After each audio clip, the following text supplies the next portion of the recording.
আজকে আমি মাছ ভর্তা করবো ওটাই গাইস। মাছ ভর্তার মধ্যে কোন জিনিসটা বেশি দিলে বেশি মজা হয় সেটাই দেখাবো আজকে। চলেন মাছ ভর্তা করে নেই। হ্যালো গাইস, সবাই কেমন আছেন? আশা করি সবাই ভালো আছেন। তো আমি মাছ ভর্তা করার জন্য প্রথমে মরিচগুলো নিয়ে নিলাম।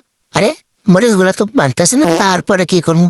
আমার তো আছে একটা হামান দিস্তা, ওইটার মধ্যে নিয়ে তারপরে এগুলারে ভালো কইরা এগুলার উপরে যুদ্ধ করে এগুলার ভর্তা করে নেবো। নেওয়ার পরও দেখি যে একটা আস্থা রয়ে গেল।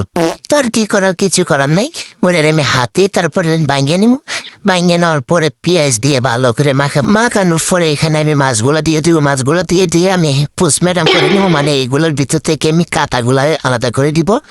তারপরে যেটা করবো, মাছগুলারে ভালো করে মাখাইতে থাকবো। আরে আমার তো এখনই খাইতে মন চাইতেছে। তো আগে আমি একটা যেটা দিলে বেশি খানো সেটাই দেখিয়ে নিবো। এটা হলো আদা, মানে আদা একটু বেশি দিলে খাসা দিবেন। ওইটা দিলে এত গ্রান হয় আর এত মজা লাগে। আপনারা এভাবে বানিয়ে খেয়ে দেখবেন একবার। আশা করি সবাই ভালো থাকবেন। আল্লাহ হাফেজ।